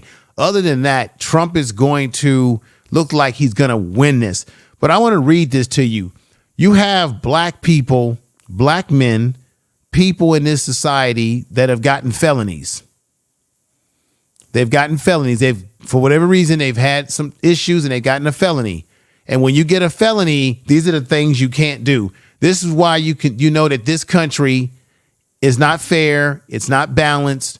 That if you are rich, if you got the right paint job, if you're a white guy, you're rich, you got money, you got connections, you got certain connection to wealth, to very important people, these rules don't apply to you. But for the everyday black man out here and black woman and everyday person out here, if you get a felony, you can't do any of this. How can this man who is he's a convicted felon. Yes, he did get a felony on his record. How in the hell can he be able to run for president when me and you could not be able to run for president? Let me give you an example of what I'm talking about. Yes, a felon conviction can have many consequences, including loss of rights, right? Felons may lose the right to vote. So Trump shouldn't be able to even vote for himself, right? I'm just keeping it real with y'all. Hold public office. Why? How can Trump hold public office when he's a felon?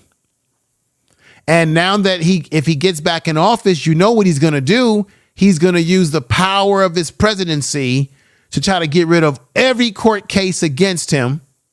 That's a lawful case against him.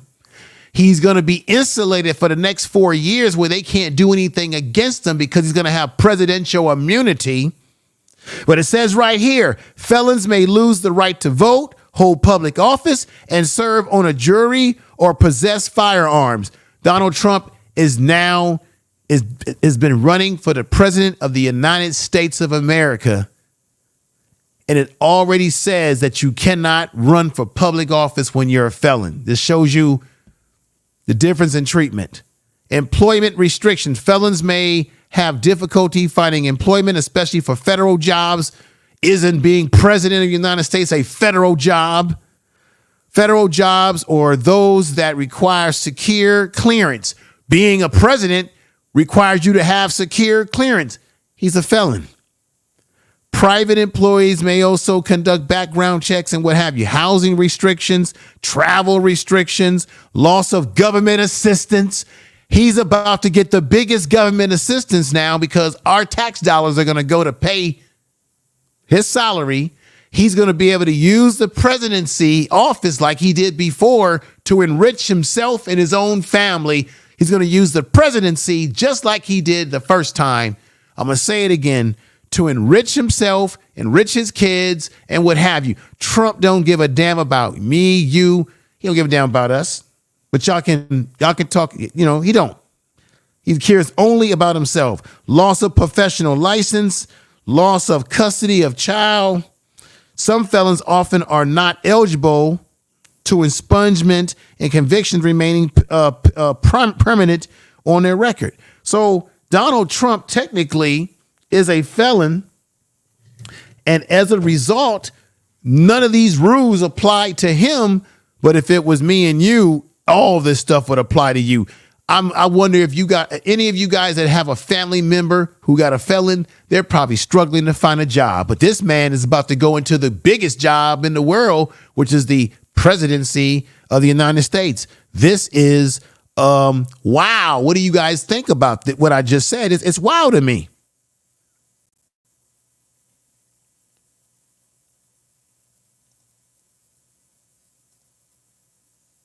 Right now, so there are 7 battleground states, and we have called, CNN has called, projected that Donald Trump will win 2 of them, North Carolina and Georgia. So of the 5 that are remaining, there's Arizona. Trump is in the lead currently with 0.72% of the vote. Pennsylvania, Donald Trump is in the lead with 2.6% of the vote. Wisconsin, Donald Trump is in the lead by 3.53% of the vote. Divine. And then there's Michigan. Donald Trump is in the lead with divine perfection. I agree. I agree with what you're saying. We already knew what it was, but I just find that it shows the hypocrisy of this country that we got black men who have been given felons and black women who can't find work, who can't go into certain types of jobs. This man has a felon and none of the rules apply to him. And when he was convicted of that, he wasn't even the president of the United States. Just food for thought. But I get what you're saying. Some of the underlying themes that we are seeing that, Audie, you were talking about a little while ago that I think it's important to go back to.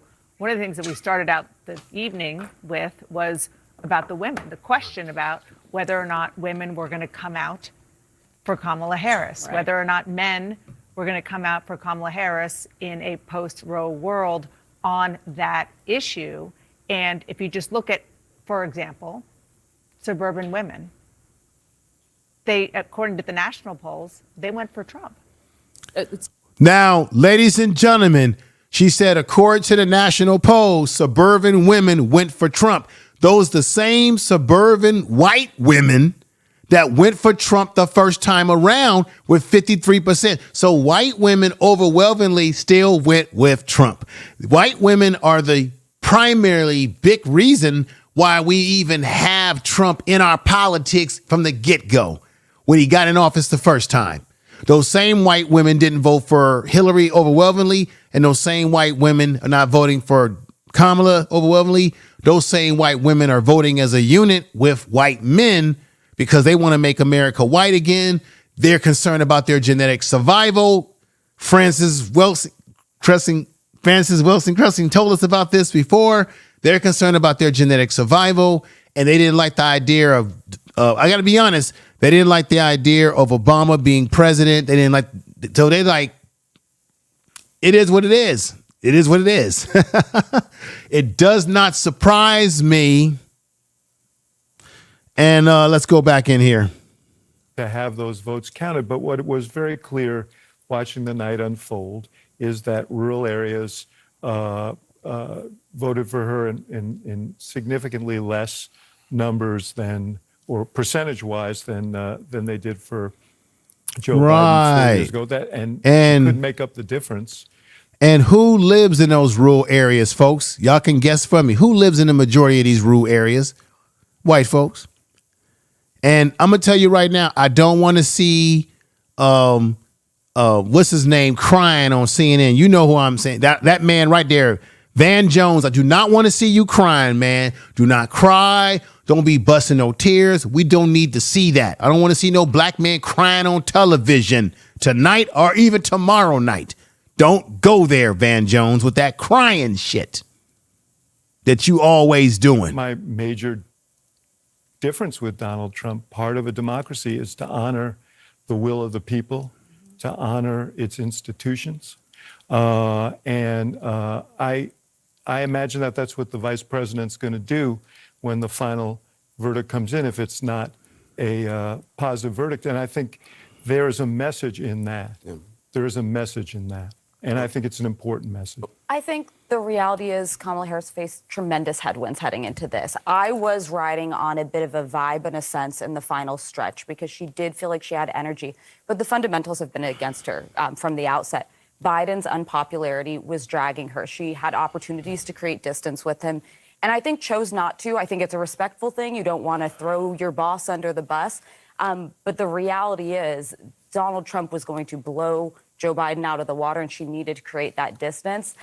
There's also just some fundamental shifts that I think are happening, a realignment with the parties and within the country, and I think we need to be more in tune with them. This could end up being the most diverse coalition that ends up possibly electing Donald Trump, and we need to hear about why that is. It's the issue. Yeah, Van Jones is looking sad, and I don't want to hear him crying and weeping and all that other bullshit.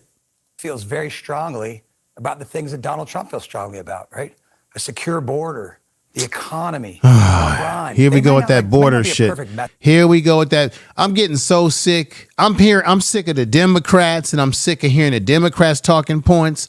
I'm sick of hearing the Republican talking points. It's the same old thing. Secure border. And then I'm sick of it. Both of them. I'm sick of both of these parties. Sick of both of them. Sick of both of them. Let's hear some more. Right? People don't like to be talked down to. This coalition, this is Hispanics. Trump is crushing in Hispanics, the Hispanic vote in Pennsylvania, right? He's getting 50% of the women vote. Lehigh County, he's up from 2020. He was at 45%. He's now at 48%. Yeah, Allentown is, we were talking about how, the Puerto Ricans are coming out. I want to say, I'm not going to use the word Hispanic because that's a word that they came up with. It's a very derogatory term, but people that are La Raza, Latino, Latinx, or Spanish-speaking people, I wonder how many of them had already voted for Trump by way of absentee ballot and early votes before hearing that rally in New York where they made the disparaging. I wonder how many of them really wanted to change their votes from Trump, but it was too late. It's a logical question to ask. It was too late because they had already voted early. What is Van Jones talking about? Who are hurting tonight. Oh, here we go. There are African-American women who know a little bit about being talked down to, and know a little bit about having their economic dreams crushed, who tried to dream a big dream over the past couple of months. Oh, here we go. And tonight they're trading in a lot of hope for a lot of hurt. And they were hoping that maybe this time,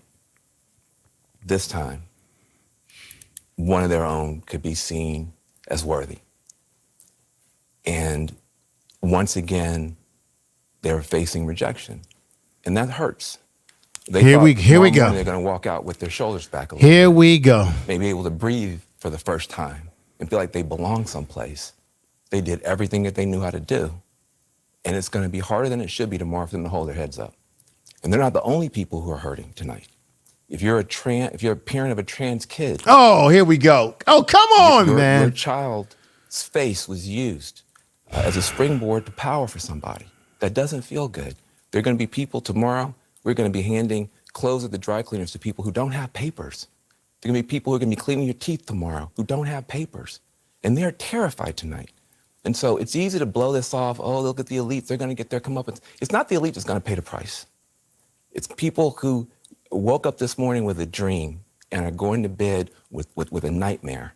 And those people didn't deserve to be respected and held and talked to. Those are the people who are going to pay the price. I'm going to say it right down to all black women out there, hold your damn head up high when you wake up tomorrow.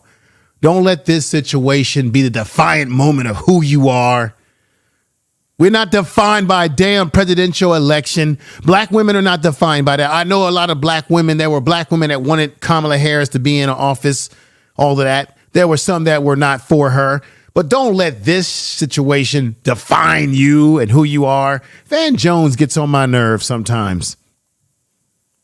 A more than 216,000 vote lead there, with 92% of the estimated vote coming in from the great Commonwealth of Pennsylvania. Michigan now, the Wolverine state. Donald Trump, 52% of the vote. Kamala Harris, 46.1% of the vote. Donald Trump with a more than 203,000 vote lead, with 61% of the estimated vote in from Michigan. Wisconsin, that's the Badger state. Donald Trump, 51.1% of the vote. Kamala Harris with 47.3% of the vote.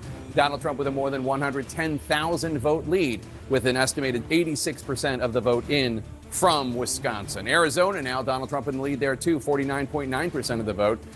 Kamala Harris has 49.2% of the vote. Donald Trump with a 12,242 vote lead there, a little bit more narrow, with 52% of the estimated vote in from Arizona. We are awaiting more votes from the outstanding presidential battlegrounds as this race goes into the night shift. And we expect to hear Donald Trump speak to his supporters very soon. We're going to squeeze in a quick break. We'll be right back. Stay here. At Simply Safe, your safety is the only thing that matters. All right, everybody.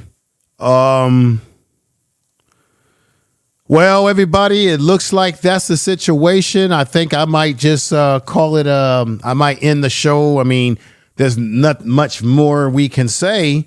Divine Perfection say they're going to have to work with him.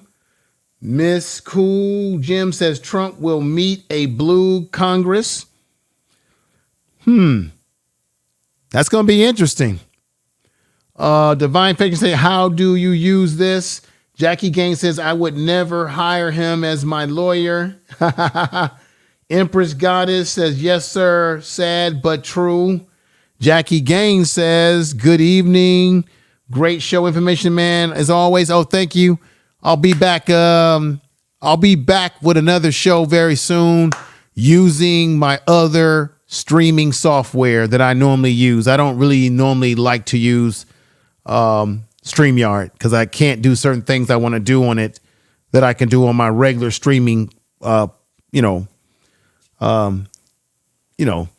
material. But I'll be back with some more. And another thing, I plan, this is my strategy. I want to start, I know I've been saying this, but I'm managing so many different channels, folks, as you may know. But I want to start uploading some vertical short videos. I want to start uploading some long form videos. I want to start doing, more podcasting on this channel, getting more and more content out on the channel. Once again, everybody, just because this happened, don't sit up here as a black woman and put your head down and put your head in the pillow and say, oh, the world is falling, the sky is falling. No, you're still the great person that you were before this presidential election. Don't let this be the barometer of who you are as a person. I understand Van Jones is on TV, so he's got to say all this sort of stuff. He's probably crying right now behind the scenes. But it is what it is. I mean, she came into the race late. She had a lot of negatives. There's people who didn't like her. There was a question about whether she was black or not. There was questions about her attachment to the Biden administration and why didn't they do all these things that she said she wanted to do. I got to be honest, a lot of the things that she wanted to do, I don't understand why Biden and her as a team couldn't have put some of these things together when they were in the White House for these last 4 years, as we've been watching all this money going to the Ukraine, all this money going over there to Israel. We got people right in this country that are struggling. These damn Democratic cities like Chicago, New York, San Francisco, you let all these damn migrants come in and impact people in these cities. The Democrats didn't do any damn thing to help the Democrats in Chicago with the migrant situation. They didn't help Mayor Adams, even though Adams has got his problems, as you know. He didn't get no help. But so, I almost feel like the Democrats lost this race because they did it to themselves. They hurt themselves. They failed to listen to the people. And they also, when you have black men that took their votes at 25% in Philadelphia for Trump, that shows you that, black men are peeling away from the Democratic Party. Black people are sick and tired of Democrat. Black people didn't come out. I got to be honest. It doesn't look like black people came out in high numbers. I can't wait to see the number. That's the next thing. I'm going to bring that podcast to you guys. I can't wait to get my hands, when this is all done after this week is over, to get the raw data of what was the black vote. I'm curious to see how much further it went down, how many black folks didn't even show up to vote, because the Democratic Party, the Democrats have learned a lesson tonight.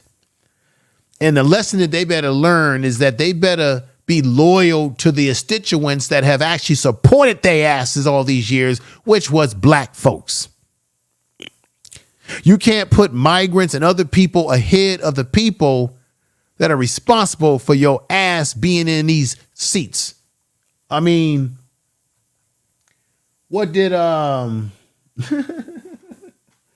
what did Malcolm X say? This crooked game of power politics here in America, the Negro, namely the race problem, integration, civil rights issue, are all nothing but tools used by the whites who call themselves liberals against another group of whites who call themselves conservatives, either to get into power or to retain power. Among whites here in America, the political teams are no longer divided into Democrats and Republicans. The whites who are now struggling for control of the American political throne are divided into liberal and conservative camps. The white liberals from both parties, see what he's saying, cross party lines to work together toward the same goal. And white conservatives from both parties do likewise. The white liberal differs from the white conservative only in one way. The liberal is more deceitful, more hypocritical than the conservative. Both want power, but the white liberal is the one who has perfected the art of posing as the Negro's friend and benefactor.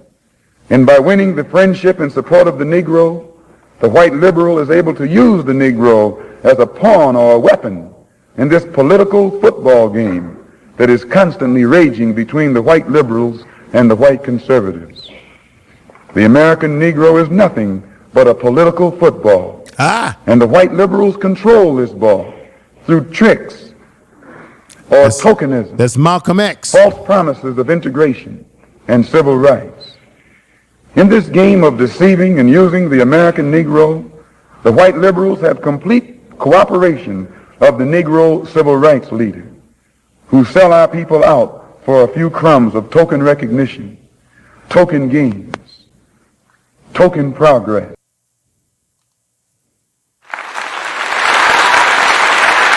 Everybody, I want you all to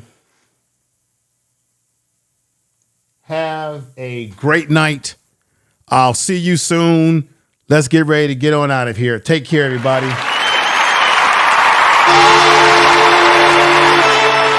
Peace. Thank you, everybody.